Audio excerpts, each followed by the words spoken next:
वालेकुम अस्सलाम। बिस्मिल्लाह जी बिस्मिल्लाह। खैर हो जुमला छठी के बारे तुसी फरमा रहे जी प्यारियों, पहले अपना नाम दस दो। सैयद वाहिद हुसैन, बिस्मिल्लाह। जी हैं लाहौर वापडा टाउन। जी खैर हो गए माशाल्लाह। आज तो वापडा टाउन की दूसरी मैं तो पहले कॉलर भी वापडा टाउन पे था। जी जी शाह जी पहला जो नहीं चल रहा है खैर हो गई। खैर लाख जैसे नहीं शतों को तो ले गए। चलो खैर हो गई जी, खैर हो गई।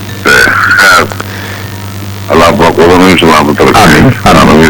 जी जी बिस्मिल्लाह शाह जी। शादियां भी जिंदगी आमीन या रब्बुल आलमीन। ਤੁਹਾਨੂੰ जुग जुग जियो और से तंदुरुस्ती नाल जियो। खैर हो गई। खैर हो गई।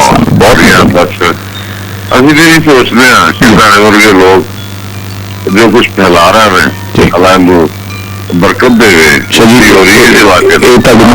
ਤੁਹਾਡੇ ਕੋਲ ਹੀ ਸੁਣੀਦਾ ਮੈਂ ਕੀ ਤੇ ਮੇਰੀ ਔਕਾਤ ਕੀ ਹੈ ਤੁਹਾਡੇ ਕੋਲ ਸੁਣੀ बड़ी हस्ती हो। खैर हो गई। बस मैं तो ज्यादा कुछ नहीं अर्ज करना। खैर हो गई। अर्ज करना जी बिस्मिल्लाह। देखो छठी जी जिन्हें भी पांच इंसानों का जिक्र हर जगह पे जी बिल्कुल ऐसे आमदा छठी की जाती इच्छा है मेरी सोच के मुताबिक जी छठी वो चीज है कि जब किसी भी ओदा पांच हिस्सा जो है बस पूरा पांच हिस्सा है। ठीक है। पांच हिस्सा उन्होंने कोई एक भी हिस्स घट है। अच्छा तो फिर ये बहुत तेज हो जाती है। ठीक है। ठीक है। ਉਹਨੂੰ ਛੱਟੀ ਕਹਿੰਦੇ ਆ।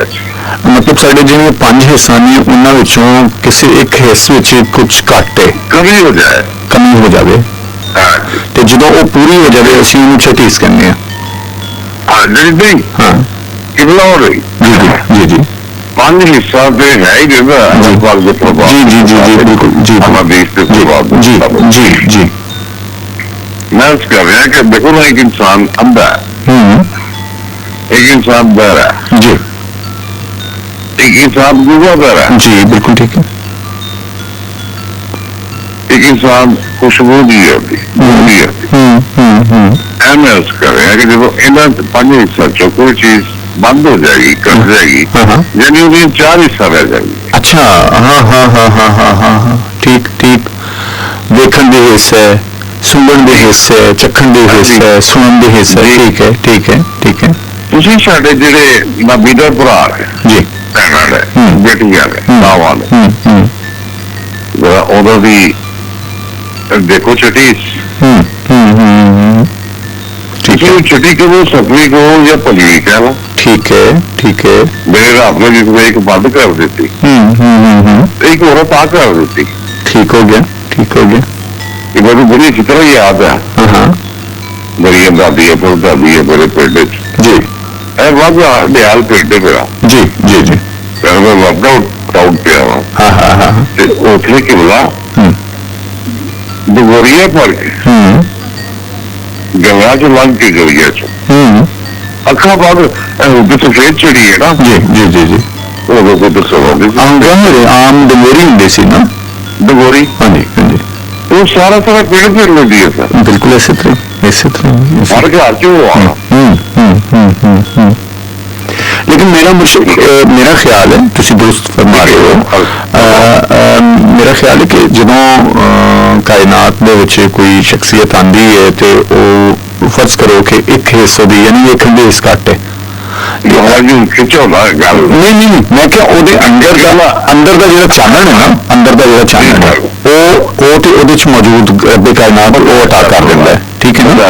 और वो पंजी हिस्से इसी कहांगे क्योंकि चार हिस्सा है जिन्हें हिस्सा उन्होंने काम कर रही हैं तो एक जी एक्सट्रा हिस्से कि ना अखा ना होने के बावजूद भी उन्होंने सारा महसूस हो रहा है या वो चल फिर सकते हैं तो वो मेरे ख्याल उस हिस्से का ही हिस्सा है। मेरा जाती ख्याल है वैसे जी बजा जी जी मेजर साहब जो भी आ जाते कुछ बिल्कुल बिल्कुल आएंगे जी हाँ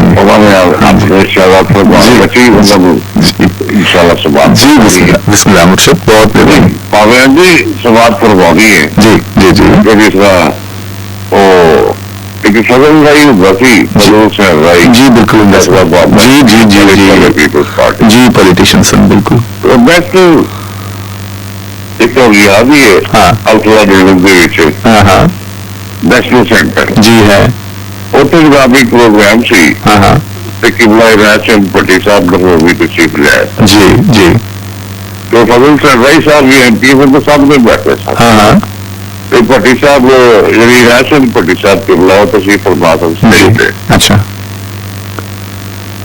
तो किसी ने कहता पट्टी साहब को तकरीर कर वास्ते तो पट्टी साहब ने तकरीर शुरू कर तो पता पूरी सी तलावत कर जी बिल्कुल उन्होंने इरशाद फरमाया कि मैं तो आया था सुनने वास्ते तो मैं कहता गया तकरीर करने वास्ते तकरीर करनी पड़ेगी तो साहब ने फजल साहब भाई ने किया तो वो सब सुननी भी पड़ेगी जकी साहब जो इरशाद फरमाओ गए सुनना बाकी किबला पंजाबी साहब जी कौन था नहीं सच होगा सलामत रहो सर सलामत रहो अल्लाह जी खैर जी बिस्मिल्लाह